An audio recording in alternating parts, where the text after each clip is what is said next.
Today, looking at Frankenstein's Daughter for Friday, where we examine the 3D conversions of iPop 3D and its discount, less sophisticated sibling label, Plan D. Now, this one, Frankenstein's Daughter, is a Plan D release, and it brings us into a basement lab. Now, labs always make a good setting for a stereo experience. It's a candy store of 3D playthings, all put together with piping scaffolding that naturally just wants to stick out, almost like a kid's playground. And the 3D conversion cuts it out fairly well with very little stereo smudging. Notice also how we get a pretty good job of preserving some of the test tube steam in 3D, having it convincingly flow behind the actor. Also notice there are no fume hoods in this laboratory. Science was a lot tougher back then. They just disinfected with bourbon and cigarettes when they were done. We also get invited to a sizable, expensive home. Much like the lab, this house is full of elaborately made things to tickle our attention.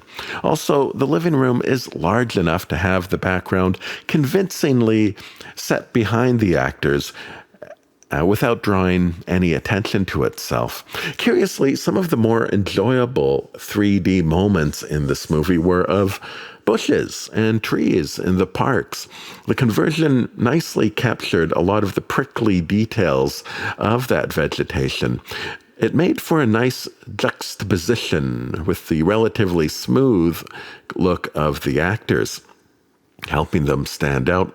Also, speaking of actors, close-ups were generally the most fantastic thing seen in stereo on this disc.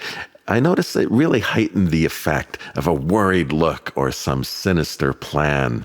However, in what seems to be a recurring issue with Plan D releases are reflections, which are either painfully shallow or ignored completely. Here we have several moments that might have been stereo highlights, but are instead either tacit representations of a mirror or have the flat appearance of a painted surface. It's not distracting. In fact, I'd say it's hardly noticeable, which is kind of the trick at play here. Unlike your typical homebrew AI 3D, which may exaggerate just about anything on screen, regardless of its purpose, this preserves the movie watching experience. The foreground is always the focus. The people are in 3D, and what they interact with is in 3D, and the background is something of an unintrusive flat curtain. There are a few moments that make this a bit wonky. The top of this coat hanger, for example, is flat with the wall, yet the hanging coat is not. And the loose hairs on this fellow's head extend all the way back to the walls, which created that something not quite right feeling. Otherwise, though, it's a consistent enough experience that adds a little punch to some 50s-era date-night horror. Story-wise, I don't think this was ever meant to be taken seriously.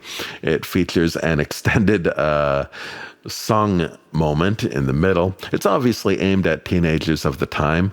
Laugh-out-loud makeup, Scooby-Doo science make for a very watchable experience.